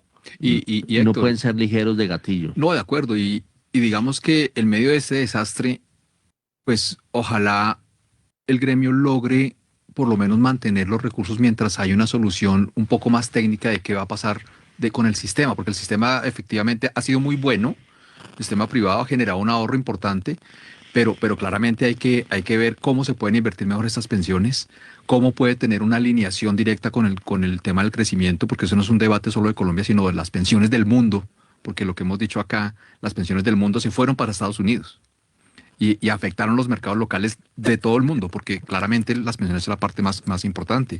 ¿Y cómo se alinean O los sea, intereses? usted diría que podría estar alineada su percepción con lo que ha planteado el superintendente César Ferrari y el presidente de la República, de que el dinero de las pensiones pueda servir para temas acá. Lo que pasa es que no hay, están cerradas las ventanas para hacer las diferentes inversiones que se podrían hacer, ¿o no? Héctor, es que yo creo que el debate ahí es un poco más profundo y más que de crítica, creo que es una oportunidad, pero es una oportunidad que cuando usted tiene el privilegio de tener una mejor educación o mejores recursos, ¿sí? Yo creo que tiene una deuda con la sociedad y debe tratar de ver cómo aporta, digamos eso. Y aquí siendo directos con los fondos de pensiones. Manejan el principal ahorro del país, ¿sí? Son ellos los que, aunque pueden tener la parte como decir, mi función es netamente fiduciaria, yo tengo que atender a mis pensionados y hacerlo. Eso claramente es cierto. Pero es que usted maneja el principal ahorro del privado del país. Y ese principal ahorro privado del país no se puede ir a los principales fondos de los Estados Unidos porque es un trabajo relativamente sencillo. O sea, escoger a Blackstone, eso no tiene ciencia, ¿sí? ¿Cuál es el reto? O sea, usted lo que cuestiona es de que esos recursos los lleven a fondos de los Estados Unidos. Que no necesita investigar nada, es que son fondos premium, están metidos los principales fondos de pensiones y patrimoniales del mundo, digamos, no estoy corriendo ningún tipo de riesgo reputacional ni nada. ¿Cuál es el reto grande de eso? Es, ¿qué hago? O sea, los fondos de pensiones necesitan volver a crear sus propias formas de invertir acá en el país, porque el país necesita esa inversión, el ahorro no se puede ir para allá, y eso es un reto grande. Eso es un reto grande, no estoy diciendo que sea sencillo, pero digamos hay ejemplos, digamos los fondos de pensiones canadienses, los fondos de pensiones australianos. Yo creo que ahí hay que tener un debate mucho más amplio en poder tener oportunidades de inversión directa y de coinversión. Ahora, eso daña el statu quo, porque hoy en día los fondos como están creados, lastimosamente una parte importante, fue un puente entre recibo una plata y la asigno a gestores en teoría profesionales. Yo creo que ahí debería el mismo gremio ser un poco más incisivo y decir, oiga, yo necesito crear un ecosistema Más creativo. y poder ver, porque son ellos los dueños de la plata. Si están esperando que el mercado les dé a ellos, no, porque el mismo mercado también se acomodó al gran cliente, que es esa super ballena que son los fondos de pensiones, a ofrecerle cosas que ellos puedan comprar, que son ¿qué? Productos estandarizados en los Estados Unidos y demás. Entonces el mercado se acomodó de esa manera y la economía sufrió y el mercado local también, porque pues no se desarrolla, no hay productos nuevos y hay miles de oportunidades, sector, y lastimosamente para nosotros los pensionados, pues sí hace que el producto de inversión sea más costoso, porque hay que pagar muchos intermediarios para poder llegar a una figura en la que el mismo fondo de pensiones podría llegar directo. Entonces, ahí hay un reto grande, es un reto grande que, vuelvo a decir, la figura pensional claramente tiene que corregir este arbitraje, pero segundo, debería haber un debate importante en cómo hacer que las pensiones se inviertan mejor, cómo hacer que las pensiones sean más baratas en los costos para los pensionados, porque que a usted le cobren el 0,7 anual en una pensión de 30 años, eso es un montón de plata, Héctor. Y tercero, pues cómo hacer para que haya una alineación, para que bien manejado, bien estructurado, pues ayude también el principal ahorro del país a generar crecimiento económico local. A ver, don Arnoldo Casas, que tiene levantada la mano y pues está tocando un tema que creo que lo hemos hablado acá, que es a veces la comodidad, entre comillas, de los fondos de pensiones de acudir a especialistas en el exterior para que su rentabilidad, garantizar la rentabilidad de sus afiliados. A ver, don Arnoldo Casas. Sí, yo lo que iba a mencionar, Héctor, porque es el siguiente tema. Yo creo que hay naturalmente una necesidad de recursos para financiar el crecimiento y el desarrollo del país, que esa es como una arista, digamos, de todo este tema y es la postura, digamos, del presidente y del superintendente. Pero por otro lado está el consumidor financiero o el ahorrador o el pensionado que debe tener el derecho de acceder a las mejores alternativas de inversión del mundo, ¿no? O sea, ¿por qué uno no va a poner sus recursos en las actividades, en las geografías y en los países donde mayor productividad existe, ¿no? Eso es la manera, digamos, natural y yo creo que eso sí lo hacen los fondos de pensiones. Yo creo que independiente, digamos, de que se haga a través de un administrador de fondos profesional en el exterior, creo que hoy en día todos los pensionados que están en el sistema público tienen acceso a los mercados, a las geografías y a las tendencias mundiales que están generando el desarrollo global. Yo creo que eso sí pasa hoy en día y ese derecho no se puede perder porque sería lamentable. La pregunta, digamos, para la política pública es cómo hacer que Colombia sea una de esas geografías o de esos países que genera esa productividad. El problema nuestro no es tanto de que exista una falta, digamos, de recursos para invertir. Yo creo que los recursos están ahí. Lo que hace falta realmente es un modelo económico que nos lleve a tener y que genere industrias y desarrollo, que es lo que ha faltado en el país en los últimos 20 años.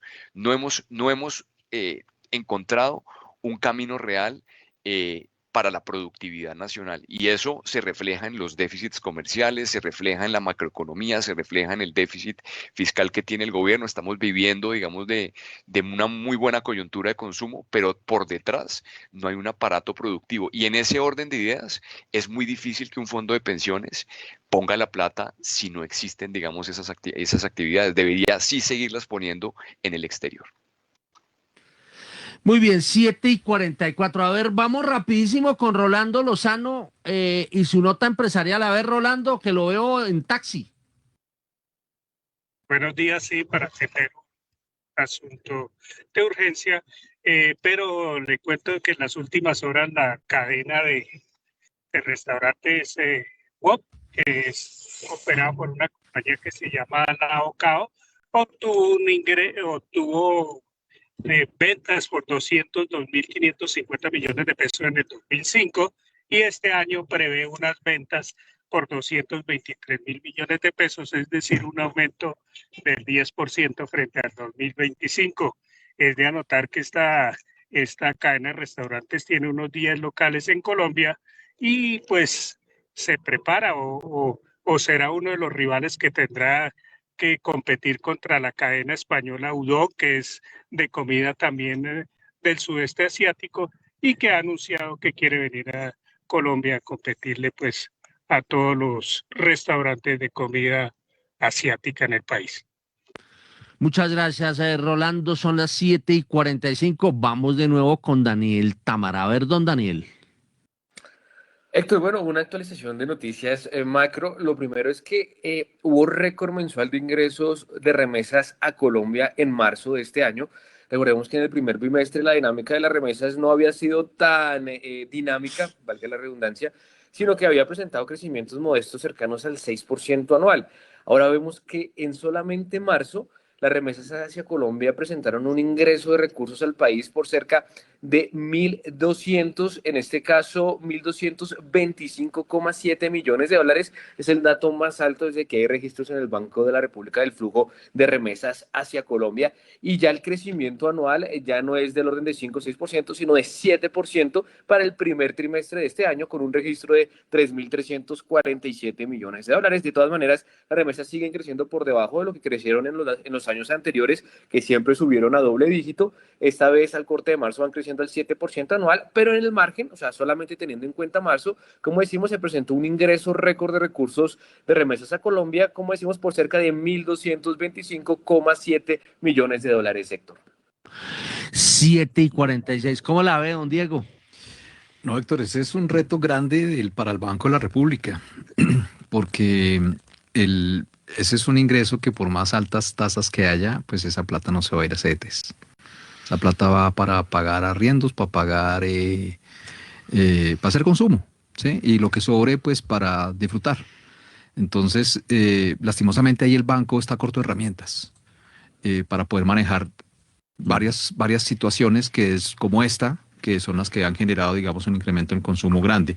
Ahora, sé que es un debate grande también ahí en el tema tributario, pero yo creo que sí debería pensarse en poner algún impuesto acá sobre las remesas. Eso es polémico y, digamos, incómodo, pero pues ahí hay una plata, digamos, que podría generar realmente una ampliación importante de todo el esquema Y eso no tributario. se podría ir esas remesas, porque si hacen parte de remesas es porque se están contabilizando sobre la mesa, Exacto. ¿sí?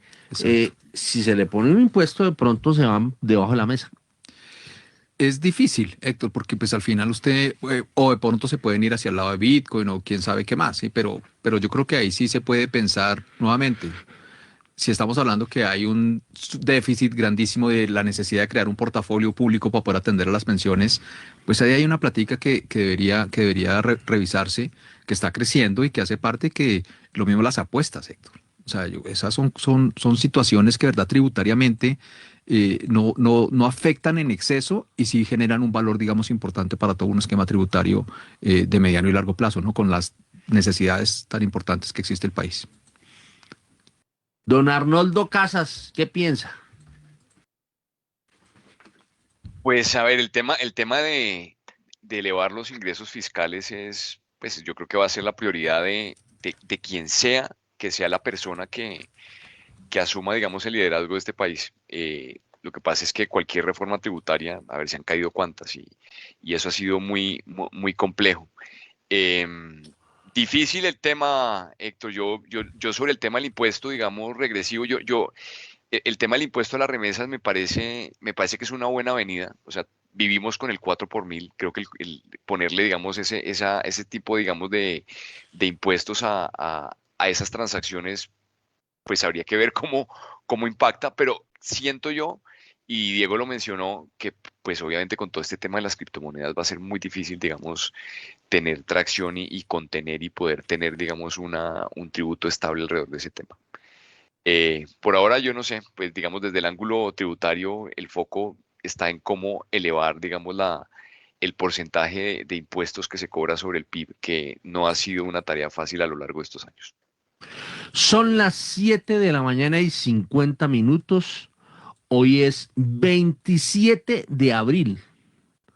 Faltan 103 días para que haya cambio de gobierno.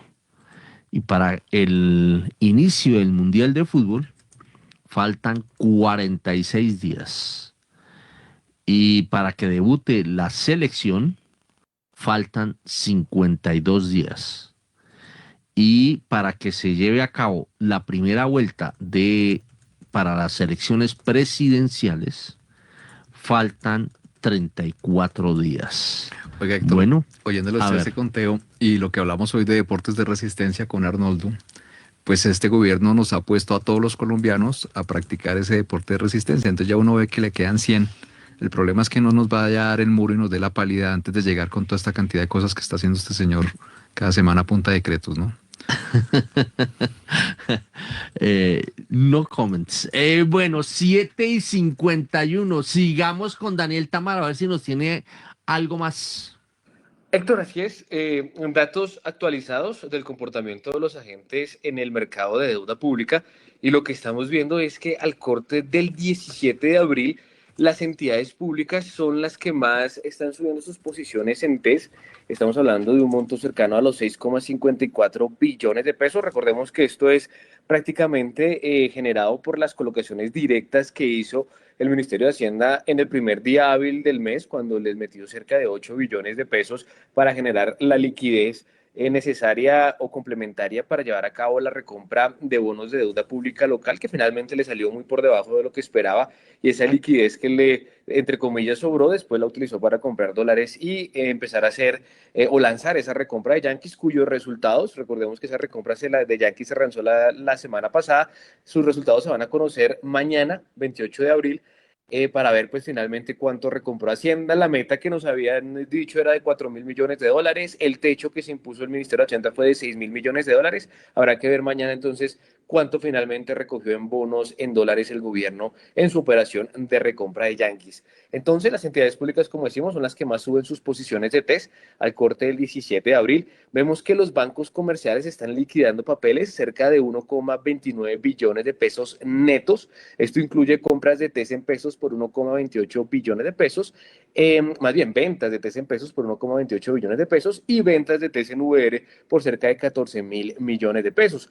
Los fondos de pensiones también están liquidando papeles cerca de 763.000 millones de pesos netos, aunque lo que hay que tener en cuenta acá es que la mayoría de estos tienen que ver con bonos en pesos, porque en VR sí se han registrado algunas compras. También tenemos que los fondos de capital extranjero se vienen deshaciendo de cerca de 13,71 billones de pesos de TES en los primeros 17 días de abril. Estos son prácticamente casi todos TES en pesos, que son 14,53 billones de pesos, las tenencias que viene bajando los inversionistas extranjeros, y de los cuales, según cálculos de primera página, cerca de 11,57 billones de pesos corresponden a los títulos que van o que han estado liberando los bancos internacionales por los prepagos que hizo el gobierno en abril. Recordemos que en abril el gobierno pagó 30% de esta deuda, y los bancos por ende liberaron varios papeles del colateral o de la garantía que les habían entregado, y esos papeles, según cálculos de primera página, ascienden a 11,57 billones de pesos. Entonces, Héctor, de los 14,53 billones de pesos que aparecen como, digamos, ventas, aunque acá es mejor decirlo como que salieron de esos papeles porque realmente no los vendieron, sino que los regresaron al gobierno, de esos cerca de 11,57 billones corresponden a lo que decimos de este prepago del TRS, que implica la liberación de títulos que fueron en su momento entregados como garantía. Encuesta. Es en esta semana, al final de la semana, va a haber junta directiva del Banco de la República. O sea, el día 30, eso va a ser el jueves. La encuesta es 2 preguntas sencillas. Primera, ¿sí va a haber junta con el ministro de Hacienda? Y segunda, ¿de cuánto va a ser el aumento de las tasas de interés del Banco de la República? Arnoldo Casas, primero. Pues Héctor, a ver, yo creo que sobre el tema del incremento de tasas, creo que lo ortodoxo es elevarlas posiblemente en unos 50 puntos básicos adicionales. Y sobre si va a haber reunión o no, pues creo que todos los indicadores y todas las señales que muestra el gobierno en su accionar, pues reflejan que, pues, que el ministro no va a participar de la reunión, y en ese entorno yo me pierdo jurídicamente alrededor de si el banco puede o no tomar una decisión en ese entorno, que yo creo que en eso pues pensaría uno que no está la posibilidad de celebrar la reunión. Entonces, técnicamente elevación de tasas, pero yo creo que por lo menos el ministro no se va a presentar a la reunión. 7:55. Diego Rodríguez. Héctor, pues yo creo que el escenario base sin duda es el que está diciendo Arnoldo, porque pues hay ataques institucionales por todo lado, y faltando esos 100 días, pues pensaría uno por qué no profundizar ellos, a ver qué pasa y poner a temblar un poco, digamos, esa situación en la Junta. Pero, digamos, pensemos bien y asumamos que sí haya reunión y que exista la reunión, y que aparte de eso pues suban 50 puntos básicos. Ojalá ese sea el deseo que se cumpla. Bueno, pues preguntémosle a nuestro reportero en Hacienda, que es don Daniel Támara, Don Daniel, ¿cuál es su percepción periodística? Héctor, bueno, la primera respuesta es sí va a ir el ministro de Hacienda. Digamos, el propio ministro también lo dijo el miércoles pasado, de que va a continuar la discusión al interior de la Junta sobre la postura de las tasas de interés. Entonces, prácticamente confirmó su asistencia a la Junta.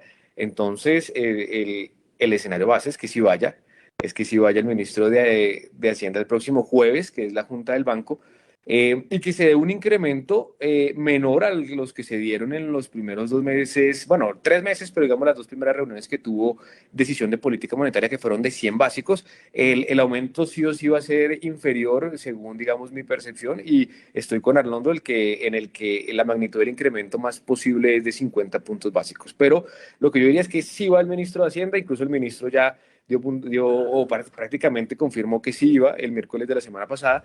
Entonces, el escenario central es que sí va a estar presente en la Junta del Banco y que el incremento va a ser de 50 básicos.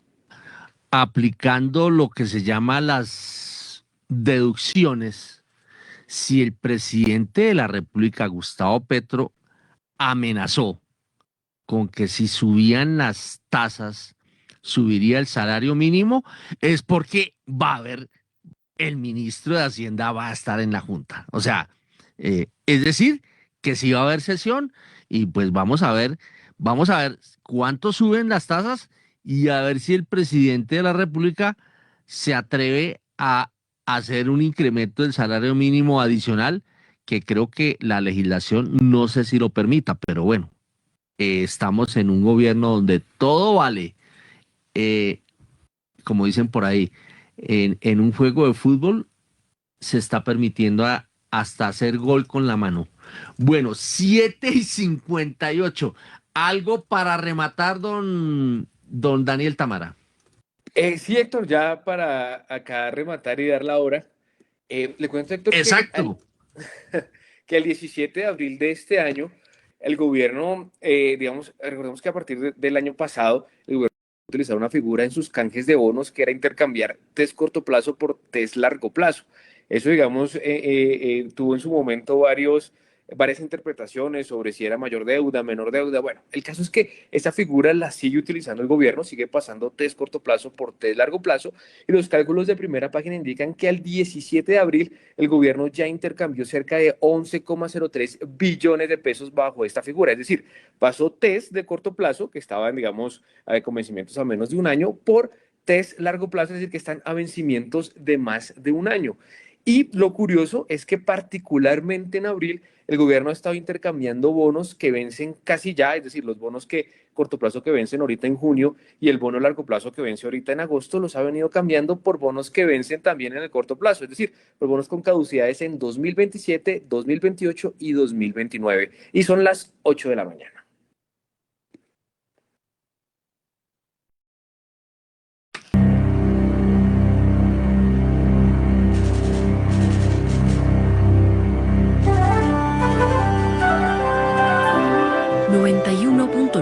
Javeriana Estéreo, Bogotá. HJKZ. Sin fronteras.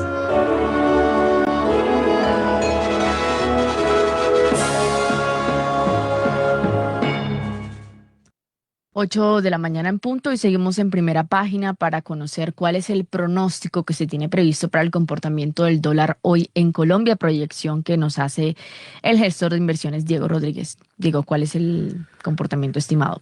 Siquiera tenemos un rango estimado para el día de hoy durante toda la jornada entre 3.530 y 3.580. El mercado tiene tranquilidad y otra vez con algo ligero de sesgo a la baja, esperando qué pasa nuevamente en noticias, especialmente con toda la parte del Oriente Medio, para ver si volvemos a ver mínimos. Ya pues se han operado precios cercanos a los 3.540 pesos, ¿no? En la semana pasada. 8:01. Daniel, seguimos con usted, que nos tiene ya para ir cerrando los temas macro. Sí, Kiara, digamos, mencionar, obviamente reiterar que esta semana va a estar con varios datos macro. Tenemos la Junta Directiva del Banco de la República, que es el jueves, y pues la expectativa es que, bueno, personal es que sí va a ir el ministro de Hacienda, por lo que ha venido pasando las declaraciones del propio gobierno en los recientes días.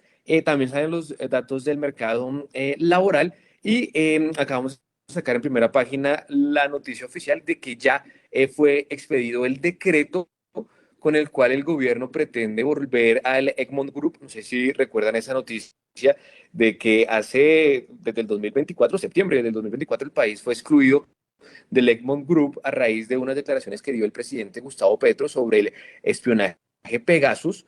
En su momento, el Egmont Group aseguró que esta divulgación no autorizada de información proporcionada por uno de nuestros miembros implicaba en la exclusión de Colombia o la suspensión más bien temporal de Colombia de este grupo, que como sabemos es una red global que reúne alrededor de 182 unidades de inteligencia del mundo. Pues bien, esta norma que expide ya oficialmente el gobierno lo que busca es ajustar la norma sobre el manejo de la información por parte de la UIAF, y en ese caso establece que la información que la UIAF reciba por parte de otra unidad de inteligencia se entregará única y exclusivamente al receptor o autoridad autorizada por la unidad de inteligencia financiera remitente. Además, se aclara que en casos excepcionales que comprometan, por ejemplo, la seguridad y las defensas nacionales, en los que también deba atender a otro receptor, se consultará siempre de manera previa y razonada a la unidad de inteligencia financiera que entrega la información. Kiara, entonces acá la noticia se expide la norma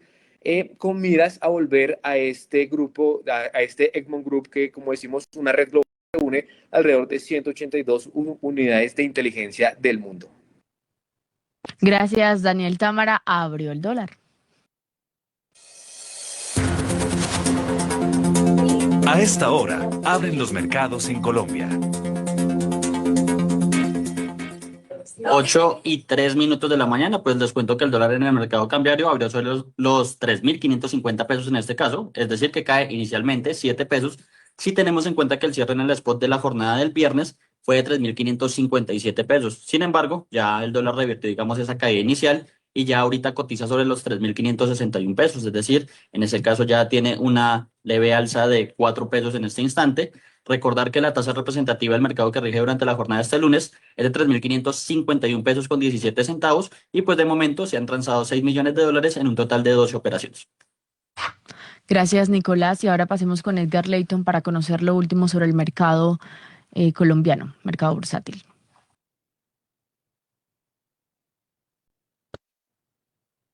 ¿La cortinilla?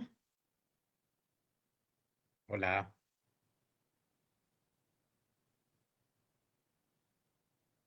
Hola, hola, hola.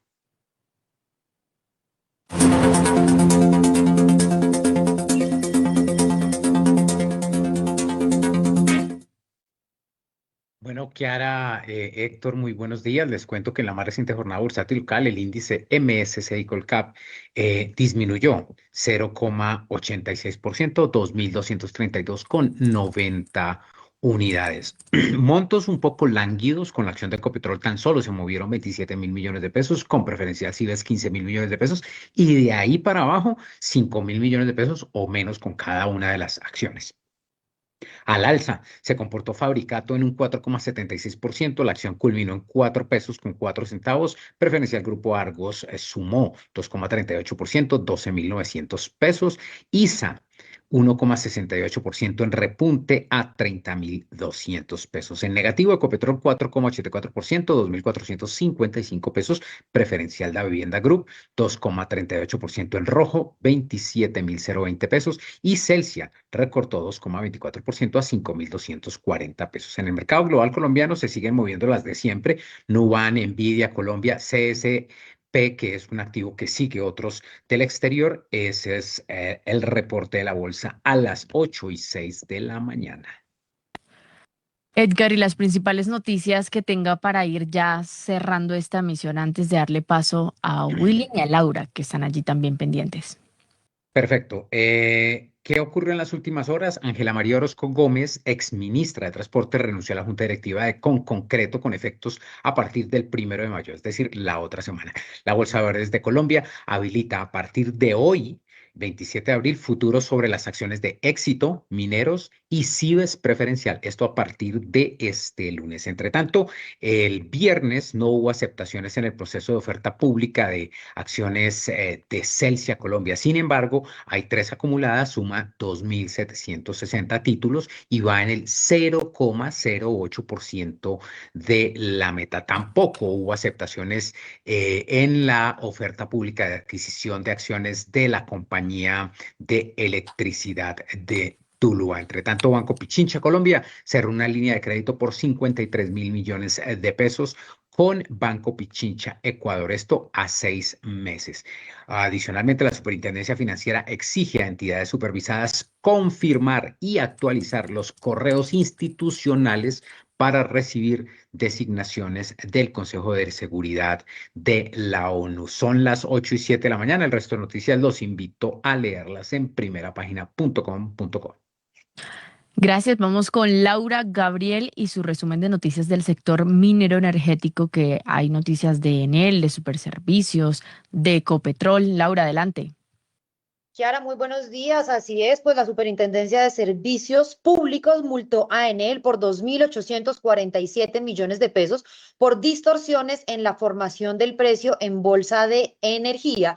Sin embargo, Enel respondió y dijo que estas multas pues no son de este año, sino corresponden al año 2022 y que en enero de este año hubo una reducción en la tarifa, que pues obviamente en enero la tarifa de la energía estuvo más barata y cuando ya llegó febrero y marzo, pues la tarifa volvió a subir. ¿Por qué? Porque había un saldo a favor de 40 pesos, el cual se aplicó en enero, pero pues ya ni en febrero ni en marzo se podía aplicar porque ya el saldo a favor, perdón, pues se había usado. En otras noticias, también le cuento que en marzo la demanda de energía en Colombia aumentó 5,67% en comparación con el mismo mes del año anterior, es decir, del 2025, y el consumo alcanzó los 7.641 gigavatios hora. Y para finalizar este resumen, Kiara, le cuento que Ecopetrol proyecta utilidades entre 2 billones de pesos y 3 billones de pesos, con una caída en la producción de petróleo en el primer trimestre de 2026. La compañía prevé una producción entre 715 y 730 barriles equivalentes por día. Esto es muy por debajo a los 745 barriles equivalentes por día reportados en el primer trimestre del año 2025. Asimismo, estima un EBITDA de 12 billones de pesos, entre 12 y 14 billones de pesos, frente a los 13,3 billones de pesos reportados en el primer trimestre. Y también proyecta ingresos de 27 billones a 30 billones de pesos en comparación con los 31,4 billones de pesos registrados en el primer trimestre del año pasado. Gracias, Laura. Y cerramos esta emisión con William Varela, que nos tiene información relacionada con presupuesto. William. Sí, cómo no. En las últimas horas, la presidencia de la Cámara de Representantes envió a la Comisión Cuarta de la Cámara la adición presupuestal de 500.000 millones de pesos que solicitó el gobierno nacional para el Instituto Colombiano de Bienestar Familiar.